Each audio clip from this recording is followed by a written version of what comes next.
एक महिला गलती से शहर का दरवाजा उड़ा देती है, लेकिन उसे क्या पता था कि अंदर अनगिनत ज़ॉम्बी छिपे हुए हैं। डैरिल वाकई जहां भी जाता है तबाही अपने साथ ले आता है। उसके कदमों के साथ ही खून और मौत की बारिश शुरू हो जाती है। स्वागत है डैरिल डिक्सन सीजन 3 के 6ठे एपिसोड में। कहानी पिछली कड़ी के अंत से आगे बढ़ती है। डैरिल मधुमक्खी शहर को अलविदा कहकर बार्सिलोना की ओर निकल पड़ता है। रास्ते में जब वो गाड़ी में ईंधन भर रहा होता है, तभी पीछे से इंजन की आवाज सुनाई देती है। वो तुरंत बंदूक तान देता है, लेकिन गाड़ी से उतरने वाली कोई और नहीं बल्कि शहर की महिला गार्ड पाज होती है।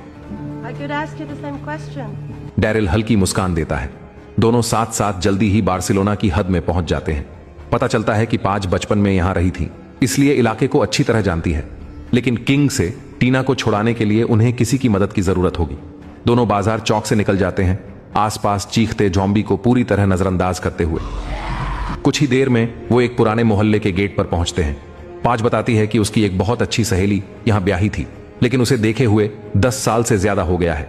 डैरिल दरवाजा खटखटाने ही वाला था कि झाड़ियों से ज़ॉम्बियों का झुंड निकल आता है। मजबूरन दोनों को पलटकर लड़ना पड़ता है। लड़ाई जोरों पर होती है कि तभी अंदर से गेट खुलता है। कुछ बचे हुए लोग धनुष लेकर आते हैं और डैरिल ऑफ पाज को भीतर खींच लेते हैं।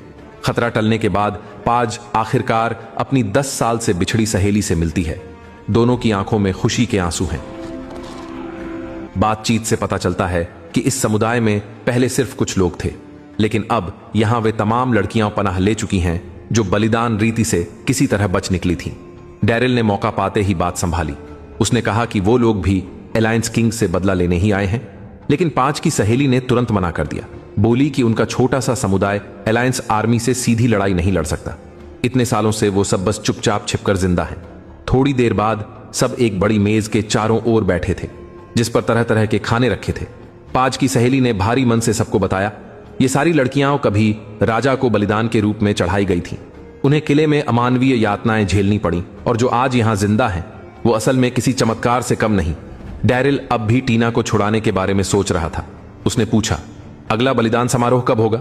समुदाय के एक सदस्य ने जवाब दिया, 2 दिन बाद। लेकिन जब राजा अंदरूनी शहर में पहुंच जाता है तब कोई उसका बाल भी बांका नहीं कर सकता, क्योंकि शहर के चारों ओर सूखी नदी की खाई है, जिसमें अब पानी नहीं बल्कि हजारों ज़ॉम्बी भरे पड़े हैं। वहां जाने का एकमात्र रास्ता उस पुल से होकर ही जाता है। डैरिल की आंखों में चमक आ गई। उसे लगा यही तो सबसे बढ़िया जगह है घात लगाने की। पाज ने देखा कि उसकी सहेली के चेहरे पर डर साफ झलक रहा है, तो वो भी समझाने लगी।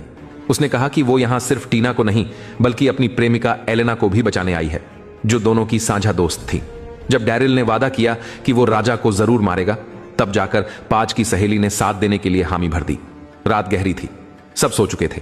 तभी डैरिल को एक सपना आता है, बचपन का, जब उसका बड़ा भाई उसे बचाने की कोशिश कर रहा था और उनका शराबी पिता उसे बेरहमी से पीट रहा था। जब डैरिल उस भयानक सपने से जागा, उसने देखा कि पाज आग के किनारे बैठी खोई हुई सी नजर आ रही थी। डैरिल ने कुछ नहीं कहा, लेकिन पाज खुद ही धीरे से बोल पड़ी। उसने अपने मन की बात बताई कि वो और एलेना आपदा आने से पहले ही एक दूसरे से प्यार करने लगे थे। फिर उस दिन सब कुछ बदल गया, जब शहर में पहली बार बलिदान समारोह हुआ। एलेना को शहर के मेयर ने राजा को भेंट कर दिया। पाज और उसकी सहेली तब से ही अलायंस के काफिले के पीछे पीछे कई कस्बों से गुजरी, उम्मीद में कि किसी तरह एलेना को छोड़ा पाएंगी। लेकिन रास्ता बहुत कठिन था, इसीलिए उसकी सहेली ने यहीं बस जाने का फैसला किया, जबकि पाज अब भी अपनी प्रेमिका को बचाने की कोशिशों में लगी रही। एक मिशन के दौरान वो अलायंस आर्मी के हाथों पकड़ी गई। उन्हें लगा कि अब उसका अंत तय है। उसे सड़क किनारे फेंक दिया गया ताकि ज़ॉम्बी उसे नोच खाए, लेकिन किस्मत ने साथ दिया, वो बच गई। हालांकि उस हादसे के बाद उसका दिल धीरे धीरे ठंडा पड़ गया, मानो उसने अपने सारे जज्बातों पर बर्फ जमा ली हो। फिर कुछ समय पहले उसने एक झलक देखी, वही चेहरा, वही एलेना, जैसे किसी सपने की परछाई फिर लौट आई हो। उस पल उसने तय कर लिया कि चाहे जान चली जाए, पर वो इस बार हार नहीं मानेगी। पाज की बात सुनकर डैरिल कुछ देर चुप रहा। उसके जहन में अपने मरे हुए भाई की यादें लौट आईं और उस लड़की ईसा का चेहरा, जिसने उसके दिल पर गहरी छाप छोड़ी थी। हर किसी का दर्द अलग होता है। डैरिल ने बहुत लोगों को खोया है, लेकिन अब वो कोशिश कर रहा है कि अपने पछतावे मिटा सके। यही वजह है कि वो किसी भी कीमत पर टीना को बचाना चाहता है। अगली सुबह सूरज निकलते ही राजा का काफिला धीरे धीरे इनर सिटी के प्रवेश द्वार की ओर बढ़ने लगा। पाज, उसकी सहेली और बाकी लोग पहले से ही दोनों तरफ छिपे हुए थे। उन्होंने पहले ही वहां के पहरेदारों को खामोशी से खत्म कर दिया था। जब शहर का गेट देर तक नहीं खुला तो अलायंस का काफिला रुक गया और सैनिक बाहर निकलकर हालात देखने लगे। उसी पल पाज ने मौका देखकर एक कूड़ा गाड़ी स्टार्ट की और जोरदार टक्कर के साथ उसे आगे बढ़ा दिया, जिससे पूरी सड़क जाम हो गई। अब अलायंस आर्मी के पास पीछे हटने का कोई रास्ता नहीं था।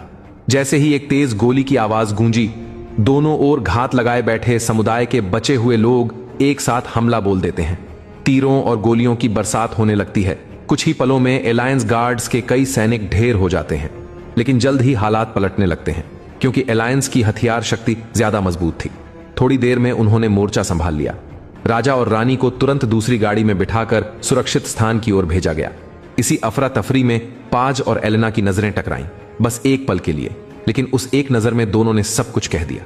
बिना शब्दों के उनका प्यार और दर्द एक दूसरे के दिल तक पहुंच गया। उधर डैरिल को भी वह गाड़ी मिल गई जिसमें टीना को कैद करके रखा गया था, लेकिन पुरानी किस्म का ताला बेहद मजबूत था। न तो उसे तोड़ा जा सकता था, न जल्दी से खोला जा सकता था। अगर चाबी मिल भी जाती तो एक एक ताले को अलग अलग आजमाना पड़ता। तभी पाज की सहेली ने अपना आखिरी दांव खेला। उसने एक रॉकेट लॉन्चर निकाला, राजा को उड़ाने के लिए तैयार। लेकिन पाज घबरा गई क्योंकि उसे डर था कि कहीं विस्फोट में एलेना भी न मारी जाए। उसने झटके से अपनी सहेली को धक्का दिया। गोली का रुख बदल गया और गोला सीधे शहर के दरवाजे से टकराया। अगले ही पल सूखी नदी की खाई में फंसे हजारों ज़ॉम्बी बाहर निकल आए। पाज की सहेली ने सब कुछ भुलाकर राजा की ओर दौड़ लगा दी, लेकिन उसी वक्त एक गोली ने उसके सीने को चीर दिया। वो जमीन पर गिर पड़ी और कुछ ही सेकंड में ज़ॉम्बियों के झुंड ने उसे नोच डाला। उधर शहर का दरवाजा पूरी तरह उड़ चुका था। राजा ने मौका देखा और अपनी गाड़ियों का काफिला तेजी से उसी टूटे हुए रास्ते से आगे बढ़ा दिया। डैरिल पूरी कोशिश करता रहा, लेकिन वह टीना के ताले को नहीं खोल पाया। बस दूर से देखता रहा जब वो गाड़ी उसकी आंखों के सामने ओझल हो गई। मिशन असफल रहा। न राजा मरा, न टीना को बचाया जा सका। सबके चेहरों पर निराशा थी, लेकिन डैरिल और पाज ने हार नहीं मानी। उन्होंने समुदाय के बचे हुए साथियों से विदा ली और तय किया कि अब वो सीधे इनर सिटी के महल में घुसेंगे और अलायंस के इन खूनी शासकों से आखिरी सांस तक लड़ेंगे। उधर जब डैरिल मौत से जूझ रहा था, उसी समय छोटे कस्बे में कामक शांति के कुछ पल जी रही थी। वो और एंथनी पुराने टेप प्लेयर पर रॉबर्ट के साथ बैठकर पुराने दिनों के वीडियो देख रहे थे। वो पल जब दुनिया अब भी जिंदा थी। जब एंथनी अपनी दिवंगत पत्नी की यादों में खोया बैठा था, तभी अचानक शहर का मेयर बिना बुलाए कमरे में आ पहुंचा। उसकी नजर टेलीविजन पर पड़ी। स्क्रीन पर पुराने दिनों के वीडियो चल रहे थे। कुछ पल के लिए वह भी उन दृश्यों में खो गया। एंथनी घबराकर झट से टीवी बंद कर देता है। मेयर तुरंत अपने भाव छिपाते हुए सहज बन गया और सामान्य लहजे में पूछ बैठा, डैरिल कहां है इन दिनों? कामक बिना कोई झिझक झूठ बोल दिया, वो तो अब भी समुद्र किनारे नाव की मरम्मत कर रहा है। मेयर ने उसके इस भोंडे झूठ को पहचान लिया, लेकिन कुछ नहीं बोला।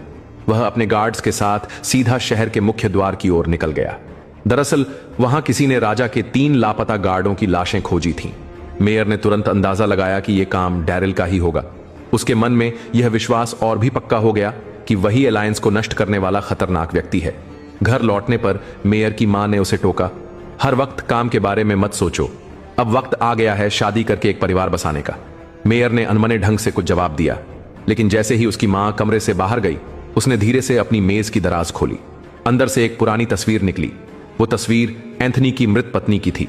अब सारा राज साफ हो गया। असल में मेयर और एंथनी कभी प्रतिद्वंद्वी थे। दोनों एक ही औरत से प्यार करते थे। शायद यही वजह थी कि उनके बीच शुरू से ही एक छिपी हुई दुश्मनी थी। एंथनी भले ही अब चेहरे से घायल और विकृत दिखता हो, मगर उसके हाव भाव और बर्ताव में एक अलग सी शालीनता थी। कामक जब से स्पेनिश सीखने लगी, उसका लगाव एंथनी के प्रति और गहरा होता गया। लेकिन तभी जब दोनों अपने कमरे में लौटे, उन्होंने देखा कि रॉबर्ट को तेज बुखार चढ़ गया है। वे कुछ सोच भी नहीं पाए, बस भागकर उसे बुखार की दवा देने की कोशिश करने लगे। मुश्किल यह थी कि पूरे कस्बे की दवाइयों पर अधिकार मेयर का था। आखिरकार दोनों वहीं पहुंचे और उससे दवा देने की गुजारिश की, मगर मेयर ने ठंडे स्वर में मना कर दिया। सप्लाई बहुत कम है। अलायंस हर साल हमें जितनी दवा देता है, वो भी मुश्किल से सबके लिए काफी पड़ती है। कैन मां और एंथनी के चेहरों पर निराशा छा गई, क्योंकि अब रॉबर्ट की जिंदगी उसी निर्दयी इंसान के हाथ में थी। एंथनी को मेयर की नफरत और जानबूझकर की गई रुकावटें साफ महसूस हो रही थीं। वह बस एक लंबी सांस लेकर चुपचाप कमरे से बाहर निकल गया। धीरे धीरे आधी रात होने को आई, लेकिन रॉबर्ट का बुखार जरा भी नहीं उतरा। एंथनी बेचैन होकर उसके पास बैठा रहा। चेहरे पर चिंता की गहरी लकीरें थीं। कामा अब यह सब और नहीं देख पा रही थी। उसने बिना कुछ कहे अपना सामान उठाया और बाहर निकल पड़ी। बाहर रास्ते में उसकी नजर एक जहरीली बिल्ली की लाश पर पड़ी। उसी पल उसके मन में शक की एक चिंगारी जल उठी। क्या रॉबर्ट को भी जहर दिया गया है? वह तुरंत मेयर के घर की ओर बढ़ी। सावधानी से उसने पहरेदारों को चकमा दिया और चुपके से मेयर के दफ्तर में घुस गई। दरअसल कामा की मंशा सिर्फ इतनी थी कि वह रॉबर्ट के लिए कुछ बुखार की दवाइयां चुरा सके, मगर किस्मत को कुछ और ही मंजूर था। तभी अचानक दरवाजा खुला और मेयर की मां कमरे में दाखिल हुई। कामा के पास कोई रास्ता नहीं था। वह भिड़ने के बजाय रो पड़ी। आंसू भरी आवाज में उसने मेयर की करतूतें बताईं। उसने कहा कि मेयर को डर था कि उसके बलिदान समारोह में की गई हेराफेरी का राज खुल जाएगा, इसलिए उसने जबरदस्ती टीना को भेज दिया। और यह भी मुमकिन है कि रॉबर्ट की तबीयत बिगड़ने के पीछे भी उसी का हाथ हो। बूढ़ी औरत पहले तो सन्न रह गई, फिर कैन मां की सच्ची भावनाओं से पिघल गई। आखिरकार उसने उसे जाने दिया और चुपचाप कुछ दवाइयां भी लेने दी। अगली सुबह रॉबर्ट ने जब दवा ली तो उसका बुखार उतर गया। कैन मां ने लंबी सांस ली, लेकिन मन के भीतर जानती थी कि अब यहां रहना खतरे से खाली नहीं। उसने एंथनी को सुझाव दिया, हमें तुरंत निकल जाना चाहिए। चलो समुद्र किनारे वाले पुरानी पहरेदार मीनार पर चलते हैं, वहां बूढ़ा कप्तान हमारी मदद करेगा। जब डैरिल लौटेगा तो हम सब साथ मिलकर अमेरिका के लिए रवाना हो सकते हैं। लेकिन एंथनी टस से मस नहीं हुआ। कैन मां ने कई बार पूछा, यहां तक कि गुस्सा भी दिखाया। तब जाकर उसने धीरे धीरे अपनी छुपी हुई सच्चाई बताई। सालों पहले एक डॉक्यूमेंट्री फिल्म की शूटिंग के लिए एंथनी ने अपनी पत्नी को राजी किया था कि वह एक सरकारी अफसर का इंटरव्यू करे। किसी को क्या पता था, रास्ते में उनकी कार अचानक जोरदार धमाके से फट जाएगी। विस्फोट की चपेट में आकर एंथनी की पत्नी मौके पर ही मारी गई। इन सालों में एंथनी ने इस सच्चाई को दिल के सबसे गहरे कोने में छुपा रखा था। उसे डर था कि अगर रॉबर्ट को कभी पता चल गया कि उसकी मां की मौत की असली वजह उसके अपने पिता थे, तो वह उसे कभी माफ नहीं करेगा। लेकिन यह राज मेयर जानता था। उसी ने इस बात का फायदा उठाया। एंथनी को धमकाता रहा कि वह चुपचाप शहर में ही रहे और अलायंस या डैरिल की किसी भी गतिविधि में हिस्सा न ले। यही उसकी मजबूरी थी। कामा ने जब एंथनी की पीड़ा सुनी तो उसकी आंखों में आंसू आ गए। वह जानती थी कि अब रुकना मुमकिन नहीं, इसीलिए उसने फैसला किया कि वो रॉबर्ट को लेकर शहर छोड़ देगी। दिल में एक भारी दर्द था। उसे एहसास था कि शायद यह आखिरी बार है जब वह एंथनी को देख रही है। दोनों ने एक दूसरे को गले लगाया, नजरें आखिरी बार मिली और फिर कैन मां ने गाड़ी स्टार्ट की। उसने एंथनी को छुपाकर साथ लिया और धीरे धीरे शहर के दरवाजे की ओर बढ़ी। लेकिन किस्मत ने फिर धोखा दिया। गेट पर खुद मेयर उनका रास्ता रोक चुका था। उसने सख्त लहजे में कहा कि गाड़ी की जांच करनी होगी। माहौल अचानक तनावपूर्ण हो गया। हर सिपाही हथियार संभालने लगा। तभी एंथनी बाहर आ गया। उसने सबके सामने जानबूझकर टीना का जिक्र छेड़ दिया और इशारों में कहा कि शायद मेयर ही वह शख्स है जिसने रॉबर्ट को जहर दिया ताकि वह होश में आने के बाद उसका राज न खोल सके। मेयर का चेहरा पीला पड़ गया, आंखों में घबराहट साफ झलक रही थी। वह नहीं चाहता था कि बात फैल जाए, इसलिए अंततः उसने अनमने मन से कैन मां को जाने दिया। जब गाड़ी दूर निकल गई, एंथनी वहीं खड़ा उसकी जाती हुई परछाई को देखता रहा। उसके जहन में बीते सालों की यादें गूंजने लगीं। वो पल जब कार विस्फोट के बाद वह अपनी घायल पत्नी को गोद में लेकर अस्पताल भागा था, लेकिन पहुंचने से पहले ही उसकी पत्नी ने आंखें खोली और उसी के सामने एक ज़ॉम्बी में बदल गई। यही वह पल था जब ज़ॉम्बी प्रलय की शुरुआत हुई थी और यही था डैरिल डिक्सन सीजन 3 के 6ठे एपिसोड का अंत। अगले एपिसोड में कहानी अपने निर्णायक फाइनल चैप्टर में प्रवेश करेगी।